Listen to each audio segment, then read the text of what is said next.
Yes, people, how's it going? Welcome back to Lily White Lane. Hope you're doing good. Hope you're keeping safe and well. And hope you're having a really good Wednesday, wherever you are in the world, and whatever you are planning to get up to today. And you are all very welcome along to your match preview for Tottenham Hotspurs game this Friday. The games are coming thick and fast now, playing on Monday and then playing again on Friday, as Ange'S Spurs side are set to travel to Selhurst Park to take on Hodgson'S Crystal Palace in what's always a tough game at Selhurst Park, especially under the lights on a Friday night, a cold and rainy Friday night. That place will be absolutely rocking. It's going to be a tough game for Spurs to navigate through, and we're going to predict what's going to happen in today's video. I'm going to give you guys my predicted lineup. We're going to go through injuries. We're going to take a look at both teams' form heading into this game. So if you are looking forward to all that good stuff, make sure, if you haven't already, to smash that subscribe button, give it a Deontay Wilder right hook. Also, tap that notification bell so you'll be notified every single time we do upload a new piece of content on the Lily White Lane YouTube channel. And smash that like button. It hugely helps us out in the algorithm. Without further ado, let's delve straight into the Tottenham Hotspur versus Crystal Palace preview. Spurs picked up a great win on Monday. And as I say, Monday, Friday, games are coming thick and fast now. Wait till we get to December. I think we play Manchester City on the Sunday and then Crystal Palace on a Tuesday. What's all that about? But it's getting to that point of the season where the games are going to start coming thick and fast soon. After this international break, we're going to have game after game after game after game, weekend, midweek. I think we will struggle with it because every team struggles with it, but not as much as other teams, as we have no Europe to worry about. Whereas teams such as Newcastle, Arsenal, Villa, even everyone who finished in the top 7 last season, I think could pick up some serious injuries in that time because they've been already playing, weekend, midweek. So look, the games are going to come thick and fast soon, but the Premier League scheduled our game on Monday for the game week 9, and then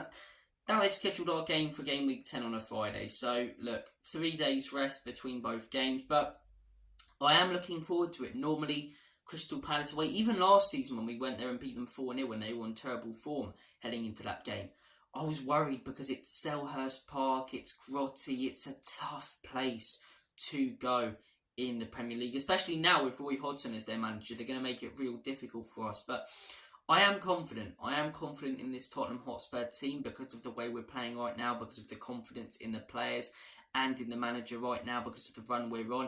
And I do think it's very possible that we get a result this Friday. My score prediction for Crystal Palace versus Spurs, I think it's going to be an interesting game. I think the first 20 minutes Spurs will start off quite slow, in my opinion. We have done quite a bit this season.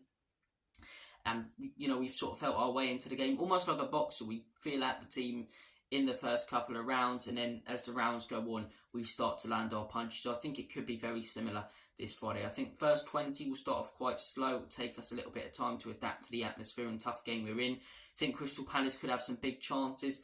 I don't think they bury them as they're missing some of their best players. I think Tottenham Hotspur get into the game, score before half time. I'm going to say Heung-min Son, and I'm going to say James Maddison scores again in around the 60th to 70th minute to make it 2-0. And that's my score prediction. I'm going to go with a 2-0 Spurs win. I'm confident our defence will keep another clean sheet, as I say. And look, if our defence was defended against Eze and Elise, I'd be even more worried about Friday's game, because those two players, they're magical. They're so dangerous. You could have them marked in your pocket for the whole 90, but they'll just produce a moment of magic, of, wonder goal or an absolute rocket of a pass which works out. They're such dangerous players. They're so creative, and I'm glad they're not playing against us. I think we've got enough defensively to deal with players such as Hodgson-Edouard and Jordan Ayew. So I think we'll keep a clean sheet. I think we're more likely to take our chances with the players we've got up top being more clinical. I think we'll adapt to the atmosphere and the type of game we're in. That is my score prediction. I'm going to go with a 2-0 Spurs win. Comment your thoughts and opinions, guys, and your score predictions for Friday's game. Let's take a look at the form of both teams coming into this game. So Palace's last 5, they lost 4-0 to Newcastle last weekend, which obviously is a poor result. You shouldn't be losing 4-0, but it's one of those where Aston Villa went there and lost 5-1 in their first game of the season. They've been absolutely brilliant since then. PSG went there and lost 4-1. It's such a hard place to go, and form goes out the window almost when you go to St James's Park with the atmosphere they have there, and they take you apart. We know that more than anyone after what happened last season. So 4-0 against Newcastle. The game before that, they drew 0-0 to Forest. Probably should have won that one, but another clean sheet. And apart from the Newcastle game, they've been very solid defensively, Crystal Palace. So they won't be easy to break down in this game, especially with players like Anderson, Guehi, Tyreek Mitchell, and Jefferson Lerma in the midfield as well, who drops deep. So look, 0-0 against Forest, a clean sheet there. The game before that, they picked up a big 1-0 victory at Old Trafford. I watched that game. That was a brilliant performance from them. Brilliant goal from Anderson. And they weren't even outstanding in that game, to be 100% honest. Man United were just absolutely horrendous. So fair play to them, though. It's a good win and a big win at Old Trafford. The game before that, 0-0 draw against Fulham, which, you probably should be winning at home, to be honest. Win your home games. It's a age-old saying. And the game before that, they lost 3-1 to Aston Villa at Villa Park. So you're looking at those last 5 games, and the only 2 games they've conceded goals in, and I understand they've conceded 7 in both, are Aston Villa away and Newcastle away. And those are such tough games to navigate through. When they play against the smaller teams, they're able to lock strikers down. Will they be able to lock Heung-min Son down, James Maddison down, Kulusevski down? I don't think so. I think we've got too much going forward, and I think the confidence in those players will break through Crystal Palace's defence. But I don't think it'll be a 4-0 like last season. Because as I say, yes, they lost 4-0 to Newcastle. That's Newcastle away. They lost 3-1 to Villa away. But Villa, spanked Brighton 6-1, spanked West Ham 4-1. Both of those teams have been smashing teams at home. So I do think they won't be easy to break down. I think it will take us some time to break them down, as I say, but I predict we'll score before half-time and then take control of the game, sort of knock it about quite comfortably, similarly to what we did against Fulham, and then score again in the second half. But as I say, defensively, 3 clean sheets in their last 5. I believe they've got 4 clean sheets all season, which is the same as us heading into this game. So both defences are very, very solid. Both defences are very solid. When you take a look at Tottenham's form heading into this game, in their last game, comfortable 2-0 win against Fulham. The game before that, big 1-0 win away against Luton. Obviously, we went down to 10 men, Basuma missing. Luton missed a big chance, but we managed to navigate through that game, which was tough, and pick up a huge 3 points. Whereas if that game's played last season or the season before that, we lose it 1 or 2-0, to be 100% honest. The game before that, beat Liverpool 2-1. Say what you want about VAR. Yes, it was obviously a clear and obvious error with a Diaz goal, and maybe one of the reds. The Curtis Jones one shouldn't have been a red. But at the end of the day, Tottenham Hotspurs still adapted to the circumstances. It wasn't our fault the VAR cocked up. And we got a huge win there. Game before that, 2-2 against Arsenal. Almost felt like a win, that one. Almost felt like a win. And I know Arsenal fans will take the mick out of that and going hard, it was a loss for us, a win for us. But no, it was a win, not because it meant more to us than Arsenal, because it meant so much to both teams. It's the North London derby. But it felt like a win because we shut up all those Arsenal fans who were chatting absolute rubbish before the game about Arsenal being miles clear of Spurs, being so far ahead of Spurs, absolutely destroying Spurs. Pundits like Merson coming out and saying they batter us like a haddock down the local chip shop. It didn't turn out that way, and that was a great performance and result from Spurs. And obviously the game before that was a brilliant 2-1 win against Sheffield. Magic at the end of that game. And yeah, Tottenham Hotspur coming to this game, 4 wins out of their last 5, 1 draw. Unbeaten so far this season, 2 draws all season, 7 wins. Crystal Palace come into this game with 3 wins, 3 draws and 3 losses. So Tottenham Hotspur do come into this game on better form than Crystal Palace. Crystal Palace 11th in the table right now. Tottenham Hotspur, I'll never get tired of saying this, top of the Premier League table. Oh, that feels good to say. That feels so good to say. As I say, in terms of injuries, Palace are missing Eze and Elise. Spurs are still missing Bentancur. Potentially could be on the bench on Friday. I doubt it though. He's in first team training. He's in first team training, so I wouldn't be surprised if we see him in the on the bench before the next international break. But I think it's too soon to rush him back. And what if we get an injury in the midfield and he's forced to come on too quickly, and then he injures himself again for another 7 or 8 months? That's the last thing we need, to be honest. Perisic still missing. Manuel Solomon still missing. Bissouma back, not from injury, but from his suspension, which is huge in this game. I think will dominate the midfield. I do. I think Jefferson Lerma's a really good midfielder. He showed it at Bournemouth last season, and he's been really good so far this season for Crystal Palace. But away from him, who have they got in the midfield? Hughes? Players like Hughes? Players like Hughes are meant to be taking on, our midfield of Sarr, bloody Bissouma and Maddison. And I think Maddison will get the better of Jefferson Lerma as well. He's been absolutely outstanding. He's got the better of everyone. He got the better of Rice. He's got the better of... who did Liverpool play? Did they play CDM when they played against us? I don't think they did, because I think they played McAllister. I may be wrong. Szoboszlai and Gravenberch. I can't fully remember, but he managed to break down Liverpool's midfield, Maddison. I can't see Lerma as good as he is, defended against Maddison. And as I say, defensively, I think we can deal with players like... I think we'll deal with all of Crystal Palace's threat, to be honest. I think Eze and Elise playing this game, it's a different game. But Hodgson-Edouard, yes, he banged in 3 against us before, or 2 against us before coming off the bench, but in that 3-0 game at Selhurst.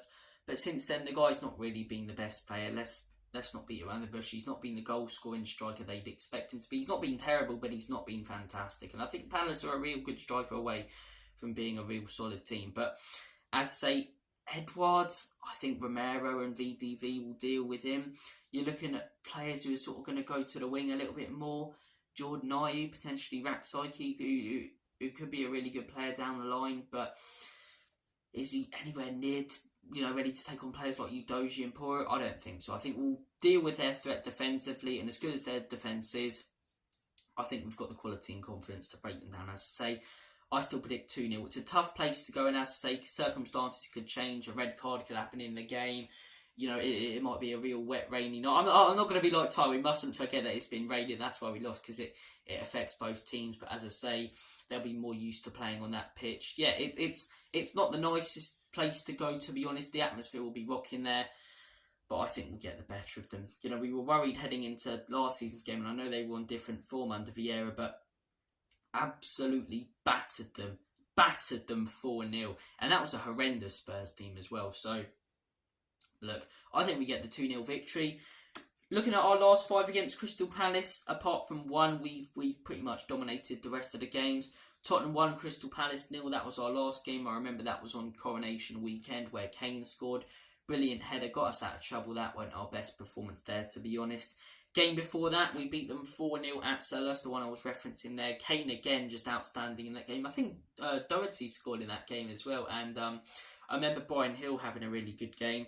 Game before that, we beat them 3-0. That one was on Boxing Day. That was a great time under Antonio Conte, to be honest. We had some really poor times, but I'm not having it from some fans where they go, we had to deal with all of this under Antonio Conte. No, we had to deal with painful experiences under Conte last season, but most of our worst ones last season weren't actually under him. They were under Stellini and Mason, whereas the season before, are we just going to forget about the 3-2 against City, the 4-0 at Villa Park, the 5-1 against Newcastle, the 5-0 against Everton, the fact we were taking teams apart and ripping them to shreds week in, week out, the 3-0 against Arsenal, the 5-0 against Norwich?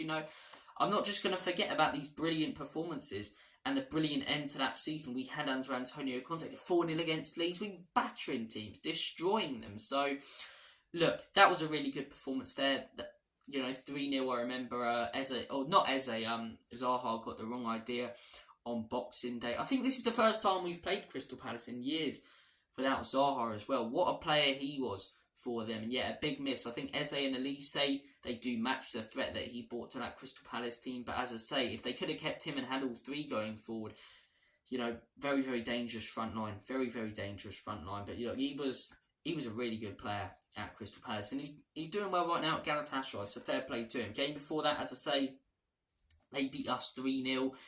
That was the beginning of the end for Nuno. We started the season so well as well. 3 wins on the bounce, 3 1-0 wins, but I mean, all it took was one look at stats to see that it wasn't going to last. Our XG was horrendous. We weren't creating big chances. We weren't running a lot, And we just got hammered by Crystal Palace that day. We got absolutely hammered. But hammered in the last 10 minutes. We were hammered for most of the game, to be honest. They were the better team, obviously. But it wasn't like they scored one early, scored a second midway through the game and scored a third late. Or no, they scored 3 goals within the last 10 minutes. And maybe it ends 0-0 if Tanganga, didn't get in a fight with Zaha. That was an interesting battle. But yeah, Edouard scored 2 there. They thought he was going to be the next big thing, the next big striker for Palace. Didn't quite turn out that way. Yeah, that was a good win for them. Poor day for Spurs. And then obviously the game after that, I think was the 3-0 against Chelsea. And I cannot speak this one. I think that was the 3-0 loss against Chelsea, and then the 3-1 loss against Arsenal. So, yeah, poor days. Poor days under Nuno. You know, I'll always back up Conte. Go, oh, we had good times under Conte. You know, I'm not having him blamed. He weren't backed by the owners. Nuno just weren't good enough, was it? He just wasn't good enough. I wanted him to succeed, but he weren't good enough. And the game before that, I remember this one actually. Tottenham 4, Crystal Palace 1. This was in lockdown. I actually enjoyed lockdown. I know it sounds weird, but you know, I came onto YouTube. I was going for nice walks and what have you. And yeah, basically no school or education or whatever, films and shit all day. What's not to like? But I remember in lockdown, I was really getting into the football again, as I say. I was interested in it beforehand, obviously, but I was really living and breathing it again in lockdown. And that was under Jose Mourinho. We were the most seesaw team ever, up and down and up and down and up and down. But this was a really good performance, and we thought we were going on a good run. We won a couple before this, beat Crystal Palace 4-1. Do you know what I remember about this game? I remember Bale scored a couple. But Harry Kane's worldie, I'm sure we all remember it, where it's just laid off to him on the outside of the box on the right hand side, and he just curls it into the top left hand corner. Oh, what a goal. What an absolutely fantastic goal. But those were our last 5 games against Crystal Palace. 4 wins, 1 loss in there. Very poor performance in that 1 loss. As I say, we've gone through injuries. We've looked at the form that both teams come into this game with, and I've given you my score prediction. Now let's go into the predicted lineup. In my opinion, I'm not going to go with what I want the lineup to be. I'm going to go with what I predict it to be. And I think it will be the same lineup, but with Bissouma in there. I'd personally start Brennan Johnson, but I don't think Ange will, based on the fact that Richie actually had a better game against Fulham. He performed fairly well, to be honest. One of his best spells in the Spurs shirt was that 20 minutes at the end of that first half. So I think Ange will probably start him again. I think he'll go with Sonny up top again. For me, I said you should have rested Sonny on Monday because I was a little bit worried about injury concerns and going down in international break, and little videos of him coming off the pitch, holding his leg and what have you. But he seems okay. He seemed absolutely sound against Fulham. So, as I say, Ange knows best. They know more than I do about injuries. So if they think he's fit to go, play him. He's our best player right now up there with James Maddison. So I think he'll go with Sonny. I think he'll go with Kulusevski again. Midfield 3, as I say.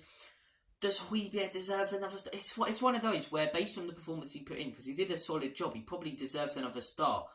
But should he start? No, because Bissouma's just a better player. And I think Ange knows that, and I think he will play Bissouma over Piram or Højbjerg. I think our midfield 3 will be Piram, or not Piram or Højbjerg. I think it'll be Bissouma, Pape Matar and James Maddison. Hopefully Pape Matar's not injured. Apparently Alistair Gold said that, you know, he's just been ill all weekend, but he still wanted to play. So hopefully he recovers from whatever illness it is before the game. If not, though, it's one of those where Højbjerg comes in, there's not a huge drop-off. That is a good thing about our midfield right now. Obviously, going forward in the attacking midfielder position, if Maddison got injured, Giovanni Lo Celso couldn't do half the job that he could. And that's no disrespect to Lo Celso. It just goes to show how good Maddison has been. But in terms of centre mids and CDMs, I think Højbjerg can come in and do a decent job. So it's not one of those where, Sar's missing, Højbjerg comes in. No, after the performance against Fulham, I'd trust him to do a job in there. But if Sar's fit, I think you should play him. I think he deserves his place. And Bissouma, at back 4 should be exactly the same. Udogie, apparently he's fine. So, you know, start him if he is. Centre-back partnership, the best centre-back partnership so far this season, in my opinion. One of the other top ones is probably Anderson and Guehi, but I think, yeah, Romero and Van de Ven have been so professional and brilliant at the beginning of this season. And then right back, as I say, was a bit of a competition last season, at the beginning of this season. Diogo Porro, Diogo Emerson. Porro's earned that place straight in there. You saw the drop-off, as I say, or Emerson coming on against Fulham. Nowhere near as good. Even though he was playing on the left-hand side, Porro is so clear of that guy. Emerson, I don't know how to explain it. The stats might tell you different, but I feel the same about Richarlison. They just look so clunky when they're on the ball. They make the basics look difficult for themselves, and you end up praising them for a simple pass, like a little child when they're playing football. It's like, no, they should be doing more than that. And Porro, for me, he's been brilliant at the beginning of this season. He's earned a lot of my respect. I was questioning him at the beginning of the season and last season for his defensive ability. We always knew he was good going forward. And I thought maybe last season he was sussed out a little bit in the Premier League. His defensive capabilities, are they brilliant? But no, put in really good, consistent performances so far this season. So he starts, and in goal, Guegliemio Vicario, best save ratio in the Premier League so far this season, best goalkeeper in the Premier League so far this season. If I was forced to do a Premier League team of the season so far, I think a lot of Spurs players would be in there. I think I'd put Romero and Van den Ven in there. You know, I don't think... don't get me wrong, I know he's Arsenal, but I do like Saliba, and you cannot deny the guy's a very good defender. But do I think this season he's been better than Romero and Van den Ven? No, I think Romero and Van den Ven would go to the team of the season so far. Vicario would. Udogie probably would, to be honest. I think Maddison would. Bissouma probably. Heung-min Son. You know, we do. Goes to show we have been the best team in the league so far this season, and that's not just an opinion, that's factual, that's statistical. You know, we've had the most shots on target, highest XG, things like that go to tell you that we're creating big chances, we're playing exciting football, and we're scoring goals, as I say. So look, we're playing exciting football, getting results. A lot of the time this game is a real tough one to navigate through, and as I say, I don't think it'll be easy, but I don't think it'll be really difficult. I don't think it might be a narrow 1-0 Spurs win or a 1-1 draw and really tough. I think because they're missing Eze and Elise, they miss a lot going forward, and yes, the defence is solid, but we've got some quality creative players up top, and I think after a slow start again, in my opinion, Spurs will manage to break them down through the quality that we have. And as I say, I know it's before everyone else has played, but if we head in to Saturday, looking at that Premier League table with Spurs being 5 points clear, that's a mental burden for other teams. I know they haven't played, and it would have been we had one more game than everyone else. But other teams are looking at that going, shit, we need to win now, because this Spurs team, they ain't messing about. They are not messing about. Arsenal are going to look at that game if we beat Crystal Palace going, they're 5 points clear.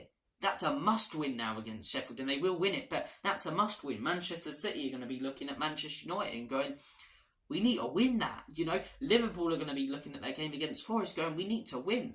And it goes to show how good of a job Ange Postecoglou is doing. Do I think we'll win the league? No. I don't think we have the squad depth or quality in squad depth. But do I think that Tottenham Hotspur can get into the Champions League? Yes, I don't see a better team than us, Arsenal, Liverpool or Manchester City getting in there. I don't think Man United, Villa, Brighton, West Ham, Chelsea, I don't think they'll get in over us. I know it'll probably be top 5 spots this season. I'm not sure how confirmed that is. And as I say, if it is top 5, more the reason to believe that we will get Champions League football. And as I say, who would have thought Champions League football before this season? Genuinely, I know Arsenal last season, everyone was a bit shocked when they had a real good run. And, you know, when they bottled the league, everyone said, it's not a failure of a season because they finished 5th the season before, as I say. I want the same praise for us if we get into the top 4, because if we get into the top 4, there's no difference whether we finish 4th or 3rd to Arsenal finishing 2nd last season. If you haven't won anything and you get in Champions League, what's the difference? You know, so or 5th if that gets included this season. So if we can go from 8th to 4th or 3rd this season, that would be outstanding, absolutely outstanding. If we can go to 8th from 5th, or go from 8th to 5th or 6th, that would be a very, very good season in my opinion. That's like the amount of people who wrote us off before this season. And have wrote us off at the beginning of this season after every single one we've had. Oh, the wheels will come off, the wheels will come off. Something I noticed after the Fulham game are the titles on people's videos. Tottenham looks scary. Tottenham are worrying. Rory Jennings, who's been going, it won't last all season, going, could Tottenham mount a title charge? Mark Goldberg showing, Tottenham are really good. You've got all of these influencers to be going, they'll fall off, you know, just a bit of a good start. Actually, not necessarily the Spurs team are going to win the league, but this Spurs team is serious. This Spurs team are a very, very solid team. And, Roy Jennings, he makes a lot of poor football takes, but one of the good ones he did make is, and in my opinion, we don't have the squad depth or quality in squad depth, but he did go, they won't suffer from, squad depth as much as other teams because they are playing one game a week, and he spotted one game a week has hugely benefited us this season. I'm actually glad now, looking back last season, I was like, I'd rather be in the Conference League because it's an opportunity to win something. No, I think for Ange's first season, and yes, I would like to win the Carabao Cup, but it's probably a good thing, to be honest, that we're only in 2 competitions, as I say, especially when our squad, we've got some real quality players in that team, but our squad is fairly thin and doesn't have that much quality in it apart from the first team. So probably a good thing we didn't get Europe last season, as I say. If we got Europe and we were having, to navigate with weekend, midweek, not just in December, but for the rest of the season, we could have really struggled with that. And then Maddison or Son gets injured, and then what happens from there. But look, we're playing beautiful football right now. There's so much confidence around the club. I feel really confident in Spurs and this team, and the fact they'll get a win on Friday, which I haven't in a long time. And yeah, I think we beat Crystal Palace. I think the week later we probably beat Chelsea. The fact that it's at home and Ange'S home record and the way we've been playing at home. The one I'm fairly worried about right now is Aston Villa at home. I get that's at home, but they are a team on absolute flames right now. So look, got some interesting and exciting fixtures coming up. Let's hope we pick up all 3 points in this one. As I say, if we are going to mount some miraculous title race, we need to win this one heading into the Chelsea and Villa game, because they're quite tough, aren't they? But look, I'm going to go with the 2-0 Spurs win. Comment down below, BO, comment your BO, yeah. Do you stink or not? Comment down below if you have BO. No. Comment down below. Comment down below. Comment down below. Finally, we got there. We got there in the end. Your thoughts, opinions, and predictions for this Friday's game. Take care of yourselves. All the best. Ever smashing day, in the words of Tom Skinner. Amash. See you later. And as always, up the Spurs. Enoch and Levy out. In Big Ange, we trust. We are top of the league. So we are top of the league. Up the Spurs.